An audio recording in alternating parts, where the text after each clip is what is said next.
Setelah ada putusan Mahkamah Agung (MA) yang mengubah aturan syarat usia calon kepala daerah yang boleh berusia 30 tahun, Komisi Pemilihan Umum KPU diminta berkonsultasi dengan DPR RI.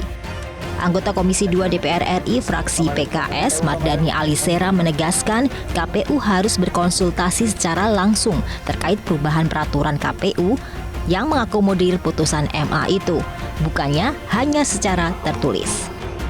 Komisi 2 tetap bersikeras agar konsultasi tidak tertulis tapi bertemu langsung. Nanti di periode ini sebelum 11 Juli kita akan memanggil KPU untuk menjelaskan terkait PKPU yang dimaksud. Ini kapan Pak? Sebelum 11 Juli. Kan terakhir 11 Juli. Sejauh ini harmonisasi perubahan PKPU yang dipastikan mengakomodir putusan MA dilakukan KPU dengan Komisi 2 via surat. Diakomodirnya syarat usia calon kepala daerah disebut-sebut menjadi jalan putra bungsu Presiden Joko Widodo, Kaisang Pangarep. Presiden Jokowi pun hanya merestui Kaisang jika maju di Pilkada 2024. Pak, KPU telah menerbitkan PKPU yang memungkinkan Mas Kaisang maju di Pilkada. Apakah Bapak akan memberikan restu, Pak, seperti kepada Mas? Tugasnya orang tua itu hanya mendoakan. Di daerah manakah Kaisang akan mencalonkan diri sebagai kepala daerah? Sejauh ini, santer disebutkan di Jakarta. Tapi di Jawa Tengah, Kaisang sudah merajai survei dari LSI. Ya, dan untuk membahas terkait PKPU ini kita sudah tersambung dengan Komisioner KPU Idam Holik dan Ketua Komisi 2 DPR RI Ahmad Doli. Selamat siang Mas Idam dan juga Bang Doli, terima kasih atas waktunya di Metro Siang. Mungkin saya ingin langsung ke Mas Idam di sini. Mas Idam, jadi apakah benar bahwa KPU ini tidak konsultasi atau tidak ada komunikasi maupun koordinasi dengan DPR RI khususnya Komisi 2 terkait dengan PKPU yang mengakomodir calon kepala daerah berusia 30 tahun ini? Pertama, kami ingin menjelaskan berkenaan dengan putusan Mahkamah Agung nomor 23P/HUM/2024 itu merupakan putusan Lembaga Peradilan Tertinggi di Indonesia yang sifatnya ingkrah, dan Mahkamah Agung memiliki kewenangan untuk melakukan hal tersebut sebagaimana yang diatur di dalam pasal 9 ayat 2 Undang-Undang nomor 12 tahun 2011. Jadi Mahkamah memiliki kewenangan untuk hal tersebut, dan hari ini KPU sudah mengundangkan norma yang memuat amar putusan Mahkamah Agung tersebut, karena memang dalam putusan Mahkamah Agung tersebut Mahkamah mengubah sendiri pasal 4 ayat 1 huruf D Peraturan KPU nomor 9 tahun 2020, dan kami sudah tuangkan ke dalam pasal 15 PKPU nomor 8 tahun 2024. Nah, sebelumnya sebelum hal tersebut diundangkan, dikarenakan putusan Mahkamah Agung ini terbit pasca KPU konsultasi dengan pimpinan Komisi 2 DPR RI bersama pemerintah selaku pembentuk undang-undang beserta penyelenggara pemilu lainnya, ada Bawaslu dan ada DKPP, dan kami juga terbentur dengan batas waktu proses harmonisasi sehingga KPU berkonsultasi secara tertulis. Nah, pasca KPU mengundangkan peraturan KPU nomor 8 tahun 2024, KPU juga menyampaikan surat kembali permohonan konsultasi. Jadi pada dasarnya prosedur kewajiban KPU untuk melakukan konsultasi sebagaimana putusan Mahkamah Konstitusi itu sudah kami tempuh, dan kami juga mengapresiasi kebijakan pimpinan Komisi 2 berkenaan dengan proses pengundangan peraturan KPU, karena memang kami dituntut untuk segera melakukan pengundangan peraturan KPU tentang pencalonan kepala daerah dan wakil kepala daerah, sebab KPU harus melakukan bimbingan teknis kepada KPU daerah penyelenggara pilkada, 508 kabupaten kota penyelenggara pilkada, dan 37 KPU provinsi atau KIP Aceh menyelenggarakan pilkada, sehingga kami membutuhkan waktu untuk melakukan bintek dan konsolidasi persiapan pencalonan, dan pencalonan ini rencananya akan dibuka pada tanggal 27 sampai dengan 29 Agustus 2024 nanti. Mas Idam, saya ingin konfirmasi sedikit, jadi sudah ada konsultasi secara tertulis begitu ya ke DPR ya? sebenarnya? Ya. Prosedur baik. konsultasi itu kami tempuh karena memang konsultasi itu adalah kewajiban. Oke. Dan kita semua mengetahui bahwa Mahkamah Agung merumuskan sendiri Baik. amar putusan, merumuskan sendiri perubahan norma. Ya, Baik. perubahan norma tentang tafsir terhadap batas usia pencalonan kepala daerah dan wakil kepala daerah. Baik, kami ingin konfirmasi sekarang kan ke Bang Doli. Bang Doli, sudah ada konsultasi secara tertulis begitu ya? Apakah memang secara aturan cukup seperti itu atau sebenarnya apa yang seharusnya dilakukan oleh KPU terkait konsultasi ini khususnya ke Komisi 2 DPR RI? Iya, pertama tentu juga sebetulnya kita memahami ya sebagai negara hukum, putusan peradilan itu memang kita harus hormati, suka atau tidak suka, ya mau atau tidak mau, memang kita harus melaksanakan itu gitu. Nah, tapi berkaitan dengan soal ini, ya sebenarnya kan ada kata kewajiban untuk konsultasi. Nah, konsultasi itu kan sifatnya ya konsultasi, ada orang yang menyampaikan apa yang mau dikonsultasikan, ada orang yang mau menjawab atau menerima yang mau dikonsultasikan.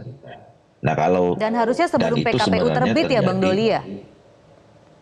Ya sebenarnya itu harus terjadi dalam sebuah forum kan, sebagaimana selama ini terjadi. Nah, yang namanya surat itu kan ya surat itu pemberitahuan gitu sebetulnya bahwa kami akan merubah. Nah, kami sebetulnya berharap makanya surat konsultasi itu kami tidak jawab gitu ya, dan kemudian kita berharap ada konsultasi secara fisik. Kenapa? Betul, memang itu putusan Mahkamah Agung yang memang adalah imperatif gitu ya. Tetapi kan kita mau bicara tentang soal kapan batas waktunya itu, karena ini nanti berkaitan dengan soal masa pelantikan kepala daerah yang sampai saat ini belum ada pengaturan yang tegas gitu ya. Ini kenapa ini ada hal lain lagi, kenapa saya termasuk orang yang mendorong ya supaya kita melakukan revisi Undang-Undang 10 tahun 2016 itu ya, supaya memang bukan hanya sekedar, kalau kemarin kan memang pengajuannya itu bicara tentang soal pengajuan jadwal pilkada, itu udah clear, udah nggak ada masalah. Tapi ada hal-hal lain yang perlu kita bahas, termasuk soal kapan waktu pelantikan. Nah, terakhir saya berkomunikasi dengan Kementerian Dalam Negeri. Kementerian Dalam Negeri bertanya berbagai informasi karena berkaitan dengan penerbitan Perpres ya, peraturan presiden yang membahas soal kapan waktu pelantikan. Karena waktu pelantikannya kepala daerah ini kan tidak serentak. Jadi memang kenapa kita harus merubah undang-undang itu yang selama ini serentak itu cuma hanya pemilihannya saja, tapi tidak pelantikannya, makanya kemudian harus diatur. Nah, ini yang menurut saya juga perlu didiskusikan, perlu dibahas supaya kami tahu, kemudian publik juga tahu ya, dasar nanti kita menetapkan kapan itu dihitung waktu pelantikannya itu kapan ya. Iya. Nah itu dia, Bang Doli, tapi kan sekarang DPR ini reses ya, tanggal 12 Juli ya, Bang Doli, betul ya? Jadi kan tinggal hari ini atau besok. Jadi kapan forum yang rencananya akan dilakukan ini bersama dengan KPU? Apakah masih ada waktu dan apakah sebenarnya seharusnya forum ini dilakukan sebelum PKPU terbit? Ya seharusnya begitu, walaupun ya kita juga ya ini kan soal pandangan ya, bahwa teman-teman KPU berpandangan sudah dikonsultasikan ya. Terus kemudian putusan MA ini kan terbit setelah memang sudah dikonsultasikan sebelumnya kepada kami, dan kemudian kita menganggap itu imperatif harus dilaksanakan gitu. Nah, tapi menurut saya begini, kita masih punya waktu sebetulnya ya untuk melakukan rapat ini. Ya di masa sidang ini tinggal 2 hari sebetulnya ya ke depan. Jadi kapan, Bang? Nah, atau nanti biasanya Ya gitu dulu. Kalau misalnya bicara masa sidang, ini kan tinggal besok nih terakhir ya. Jumat sudah ditutup.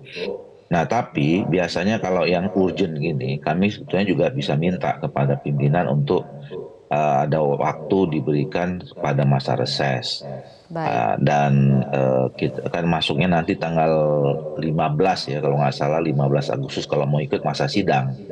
Tanggal 27 baru apa namanya eh, pendaftaran ya. Jadi sebetulnya ya masih ada waktu untuk memang betul mungkin tidak ada lagi pembahasan soal diterima atau tidak diterima ya karena ini soal tadi putusan MA yang imperatif tapi masyarakat perlu tahu kami perlu tahu sebetulnya batas waktu terakhir yang disebut sampai pelantikan itu kapan itu yang perlu kita diskusikan.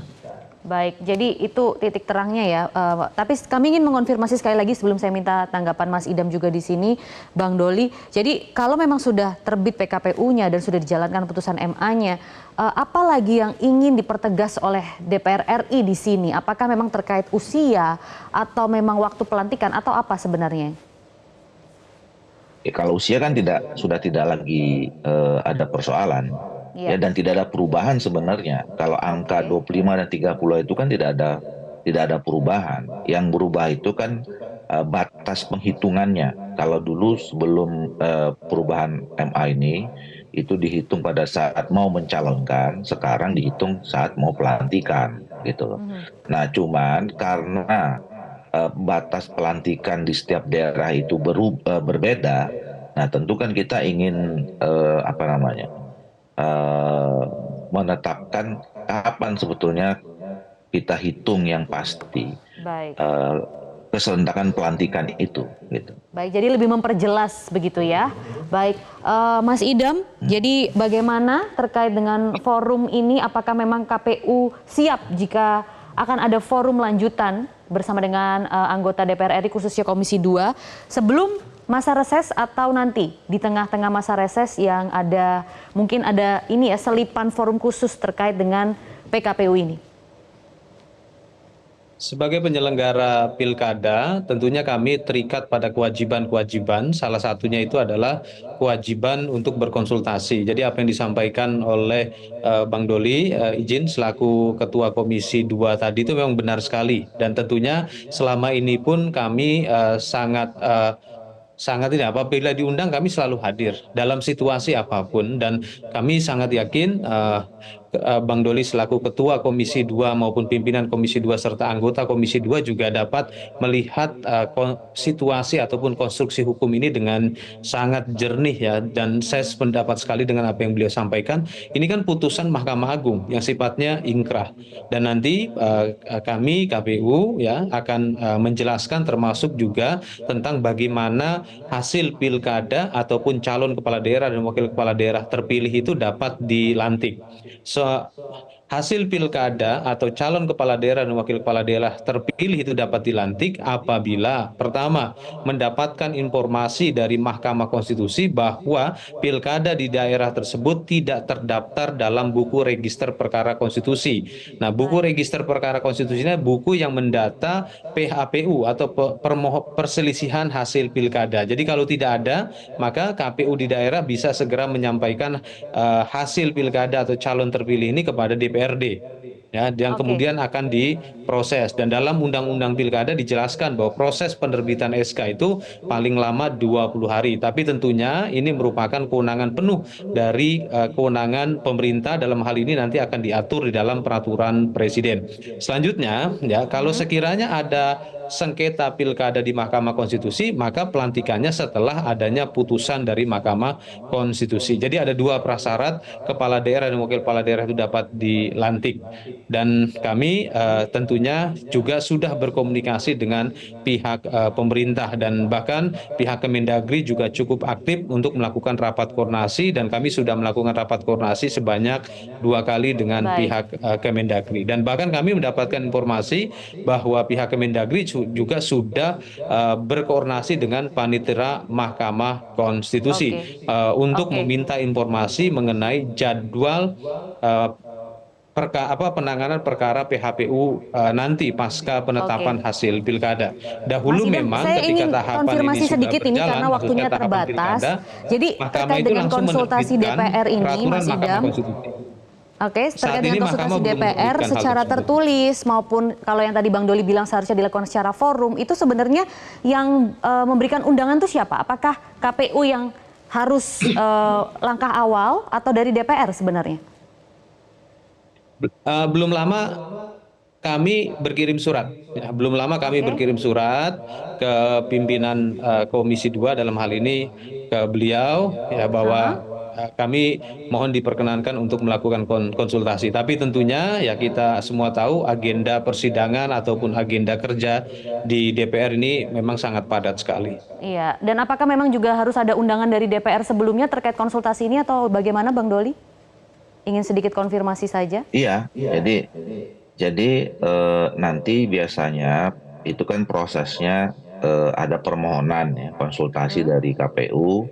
Nah, dan kemudian baru nanti kami jadwalkan, kita minta buat undangan ya, ditandatangani oleh pimpinan DPR, baru langsung dilaksanakan.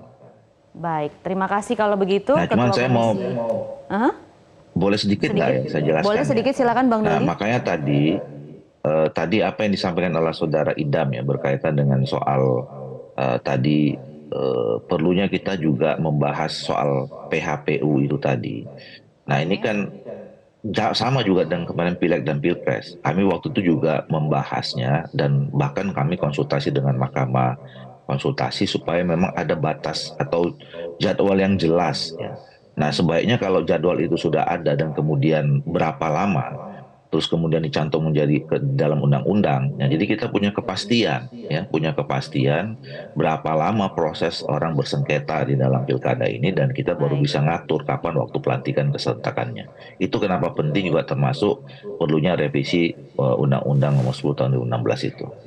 Baik, Ketua Komisi 2 DPR RI Ahmad Doli, Komisioner KPU Idam Holik, terima kasih atas keterangannya dan perspektifnya di Metro Siang kali ini. Jelajahi cara baru mendapatkan informasi. Download Metro TV Extend sekarang.